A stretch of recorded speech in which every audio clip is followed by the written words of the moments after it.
예, 오늘 예. 오후 3시에 대법원 전원합의체에서 상고심 예. 결정이 내려집니다. 여기에 대해서 갑작스러운 결정이었거든요. 예. 2년 4개월 1심 또 2심이 4개월에 걸렸는데 불과 38일 만에 예. 그것도 전원합의체 가서 단 9일 만에 지금 결정이 내려지는 거니까요. 그 과정들을 어떻게 지켜보셨습니까? 이제 오늘 오후 3시가 역사적 판결 선고 이제 시점을 두고 있지 그렇죠. 않습니까?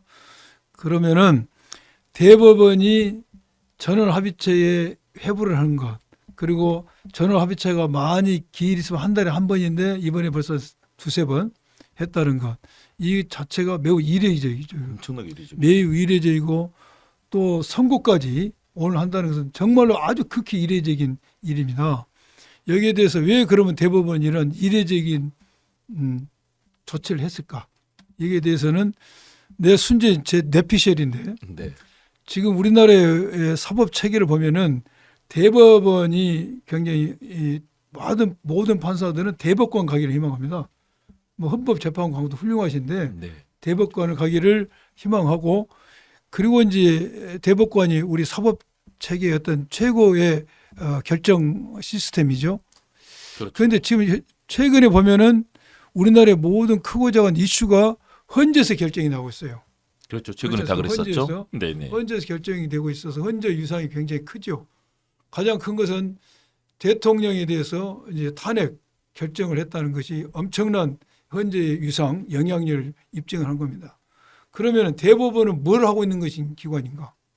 대법원도 우리 사법 체계상 최고의 정점이 있다는 대법원은 이러한 우리 사회의 현상 속에서 하는 일이 뭔가, 대법원도 뭔가 나도 뭔가 역할을 하고 있다, 나의 존재감을 드러낼 기회라고 봤던 것 같아요. 현재의 정치적 여러 정치 상황이. 그래서 이재명 대표에 대한 선거 사건을 빨리 이렇게 이례적으로 속도를 냈던 거 아닌가.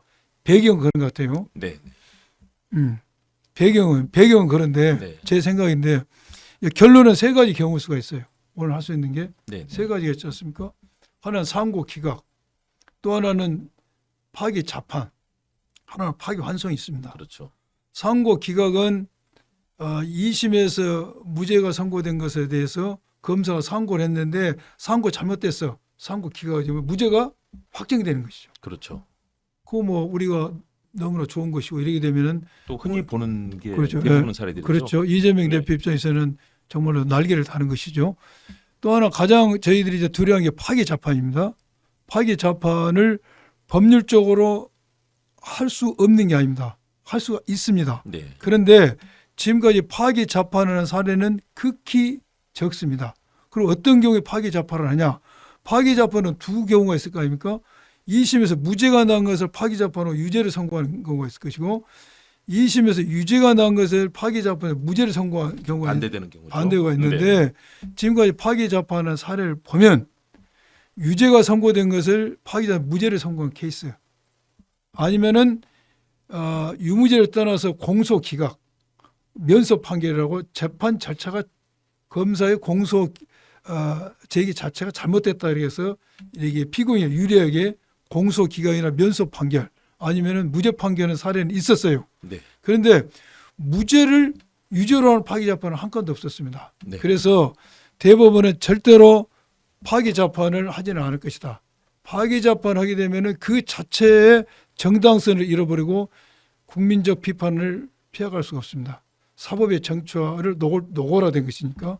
그렇다면 우리가 상고 기간은 염려할 필요가 없잖아. 그것은 그렇죠. 그건 박수 쳐야 될 일이고, 네. 네. 파기 재판은 안 할 것이고, 문제는 파기 환송이죠. 네. 파기 환송을 할 것이냐 안 할 것이냐가 이제 우리의 지금 걱정거리지 않습니까? 네. 그럼 파기 환송을 한다는 것은 2심 무죄가 잘못됐다, 유죄 취지로 파기 환송을 할 것이다.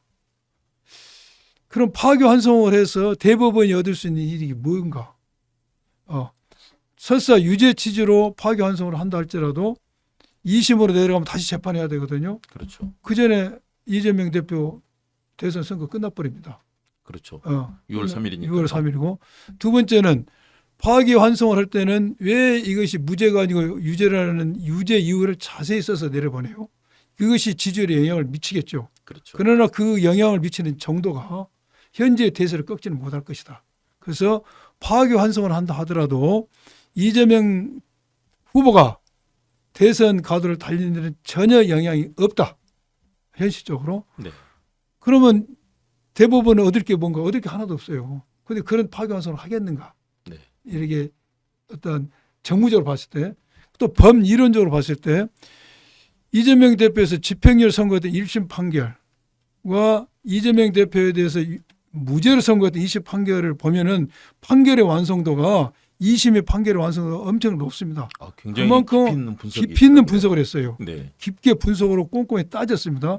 그래서 대법원에서도 이 2심 판결을 뒤집을 만한 이론이나 그런 게 나오지 못할 겁니다. 네. 그래서 정무적으로도 대법원이 파기환송 얻을 게 없고 그리고 실체를 보더라도 이것은 바꿀 만한 명분이 없다. 무죄가 맞다. 그래서 제가 생각할 때는 상고 기각이 100% 나올 겁니다. 그래서 우리가 크게 걱정할 건 없다 하는 생각이 들어요. 네.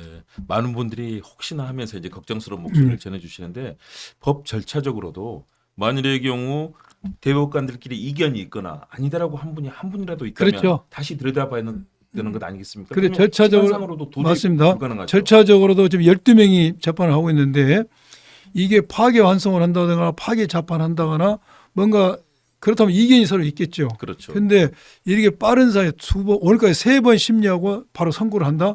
이것은 많은 12명의 판사들이 의견이 일치가 됐다는 것이지. 의견 일치가 그렇죠. 상고 기각 의견이 일치됐기 때문에 쉽게 이런 선고를 잡던 것이지 파기환송을 한다든가 파기 재판하게 된다면은 치열한 논쟁이 붙게 되니까 선고기를 잡을 수가 없지요. 그렇죠. 시간상으로 도저히 불가능하다라는 그렇죠. 판단들을 해주시고 제가 며칠 전에도 국회에서 토론회를 갔는데 참석한 로스쿨 교수님들과 관련자들 전부 다 거의 뭐 100% 이것은 기각이 될 거라고 예측을 하시더라고요. 그러면 그쪽에 무게를 두고 계신 거죠. 저는 제가 여러 번 방송에 나와서도 탄핵에 대해서도 8대 0이 된다 해서 저는 한 번도 의심한 적이 없었어요. 네.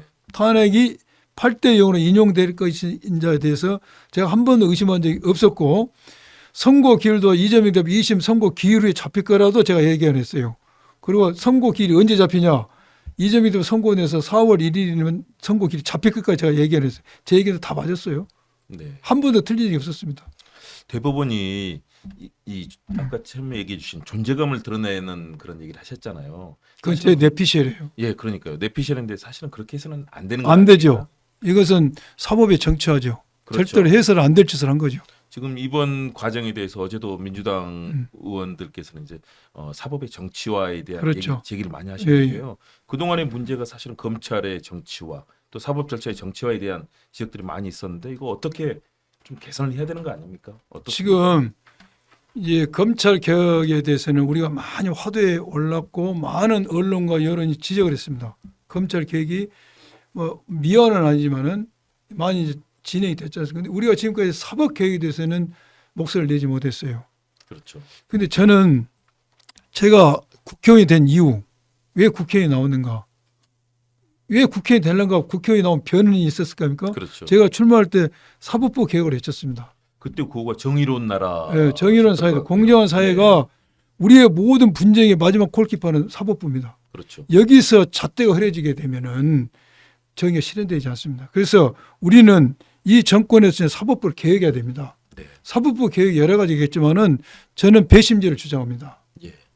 건전한 상식을 가진 시민이 유죄 무죄를 판단하고 직업법관은 거기에서 적용 법조를 해서 형을 선고하는 정도. 미국에서는 활성화되어 있고 그렇죠. 우리도 일부 도입이 돼 있죠. 우리는 참심제인데 완전히 틀립니다. 네. 국민참여재판은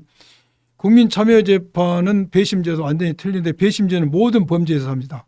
국민참여재판은 특정한 범죄에서 합니다. 예. 그리고 국민참여재판에서는 참여인들의 결정이 기속력이 없습니다. 배심제는 기속력이 있습니다. 네. 그 어마어마한 차이가 있어서 배심제도를 해서 사법부를 한번 충격을 줘야 된다. 그래야지만이 지교원 같은 판사가 나오지 않습니다. 맞습니다. 그래서 그런 사법부의 개혁도 중요하고요. 역시 화두는 검찰 개혁 아니겠습니까? 지금 네. 많은 분들이 얘기를 하고 공수처의 권한 강화의 얘기도 네. 있고 또 뭐 공수처과 기소청 얘기도 있는데요. 우리 의원님께서는 어느 쪽으로 검찰 개혁이 새 정부에서는 가야 된다라고 좀 방점을 지금 찍으십니까?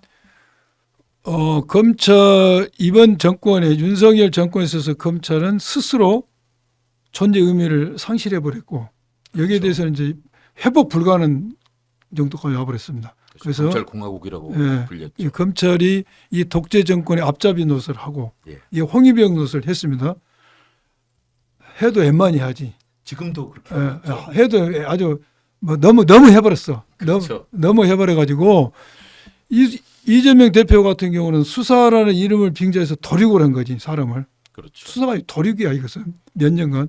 그 김건희, 윤석열 앞에 가면 검찰이 가끔씩 휘어지고 방향이 바뀌고 무뎌졌어요. 대표적인 케이스는 제가 다 거론 안 해도 국민들이 다 알 겁니다. 네. 그래서 검찰을 해체해야 된다. 이런 게 이제 대부분의 의견이고 여기 대해서는 모든 우리 진보 진영 야당들은 의견을 같이 하고 있습니다. 네. 그래서 해체 노드법은 검찰에서 수사권을 뺏어다가 수사를 못하게 하고 기소청과 공소청으로 만든다. 네. 검사는 기소하고 공소 유지만 한다 이것입니다. 네. 이 앞으로 이렇게 갈 겁니다. 네. 이렇게 가게 될 것이고 그러게 되면은 수사는 누가 할 것인가? 현재 경찰이 하고 있지 않습니까? 그렇죠. 근데 경찰의 수사 능력이 국민들 기대에 미입해요. 지금 사건이 경찰로 가면은 언제 사건이 될지를 모릅니다. 그렇죠. 그래서 경찰의 수사 능력을 잘 보강시켜야 되겠죠. 또 하나는 현재 공수처가 있는데 네. 공수처 검사 25명입니다. 정원이. 네. 현재 11명인가 14명 있을 겁니다. 정원 미달이에요. 미달입니다. 그리고 8명인가 11명을 청원 임명 요청을 했음에도 불구하고 윤 정권에서 임명을 안 한 겁니다. 맞습니다. 이게 공수처를 고의적으로 고사를 시키는 것이죠. 그렇죠. 그리고 공수처의 인력 구성을 보면은 공수처 검사들이 비정규직이에요. 네. 신분이 보장이 돼야 하는데 맥심 12년이면 끝이에요. 네. 그러니 무슨 비전 있고 실력 있는 사람이 가겠습니까? 그래서 공수처를 없앨 수는 없다. 이대로 둬서는 안 된다. 공수처를 보강해야 된다. 우리 이재명 후보께서도 공수처 보강하셨다고 말씀하셨지 않습니까? 공수처 보강해야 됩니다. 첫째, 리크루트 과정에 있어서 우수한 인력을 뽑아야 되죠. 네. 지금 공수처 검사 중에서 2명만 수사 경험이 있는 검사라는 거 아닙니까? 네. 나머지는 아무 수사 해본 경험이 없는. 이거 뭐 공수처가 수사 연습하는 기관입니까? 그렇죠. 더구나 고위공직자를 수사하는데 그건 말이 안 되는 거야. 엄청난 그래서 수사력이 새 있어요. 정부가 되면은 검찰 개혁과 함께 공수처를 보강한다. 보강 방법은 우수한 인재를 뽑아온다. 수사 경험 있는 자를 그리고 정년을 보장해야 된다. 네. 이게 제 주장이고 또 이제 중수청 있지 않습니까? 네. 중수청은 이제 그러한 지금까지 모든 수사기관이 가졌던 어떤 비판을 해소할 수 있는 합리적 틀을 만들어야 되겠죠. 근데 저는 이번에 이 검찰 개혁과 관련해서 고민스러운 게, 자, 검사에게 기소권만 주면은 검사가 우리가 걱정하는 그런 짓을 안 할 것인가? 기소가 중요해요. 맞습니다. 무죄 날 거 기소하면 어떻게 할 겁니까? 엄청난 기소가 얼마나 중요합니까? 피고인에 대한 고문 중에서 가장 큰 고문이 정기 고문이 아니야. 네. 정기 고문 하면 지나가면 끝나. 무죄 날 것을 기소하면 어떻게 됐습니까? 그 피고인 죽습니다. 대법원까지 가면서. 그래서 무죄 나오면 뭐 할 겁니까? 검찰 조사 중에 그래서 자살한 자살해요. 사람이 나타나는 거죠. 나도 이 정권에 윤석열 정권에서 내가 20대 때 대선 후보 법률단장하고 법률위원장 하면서 내가 윤석열 수없이 고발했지. 네. 그하고 나도 정권에서 탄압받아서 3번이나 내가 구속영장을 신청하잖아요. 그렇죠. 경찰에서 나 잡아넣으려고. 네네. 나도 그때 자살하고 싶더라고. 그런 마음까지 드셨습니까? 그런 마음이 들더라고. 네. 죽고 싶더라고. 그러니까요. 근데 이게 일반인 오죽하겠습니까? 일반인 오지가 있어요. 법을 아는 나도 알아. 내가 무죄고 무혐의인지를. 그렇지만 고통스러운 거예요.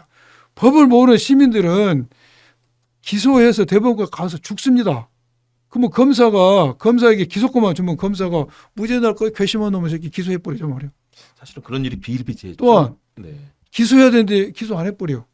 그거 어떻게 막아야 되죠? 그래서 저는 이번에 검찰에서 수사권을 뺏어서 기소권만 준다 할지라도 무죄 날 걸 기소한 검사, 기소해야 될 것에서 기소하는 검사에 대해서 어떻게 할 것인가에 대해서 심도 있게 논의가 돼야 돼요. 이 논의가 되지 않은 상태에서 이런 검찰 개혁을 이루어진다면은 사상 누각입니다. 검사 머리 좋아요. 맞습니다. 머리 좋아요. 어떤 장난을 칠지 모릅니다. 한동훈 보세요. 시행령 갖고 다 해버렸지 않습니까? 그러니까요. 무기징역을 당하고 사형을 언도받았어도 나중에 무죄로 밝혀져도 아무런 책임을 아무 의미 없어요. 지지 않고 있는 거죠. 그래서 이런 당연히 수사권을 수사를 못하고 기소만 하게 되지만 기소에서도 어떻게 이런 검사의 기소권 남용이 되지 그러니까 그렇죠. 기소할 것에 기소 안 한다든지 안 할 걸 한다든지 이걸 어떻게 할 것인가. 기소 책임주의를 이제 확실하게. 그래서 부리는 건 제가 얼핏 생각한 것은 기소 무죄 날 것을 기소한 검사에 대해서는 강한 책임을 할 수 있는 그런 것, 또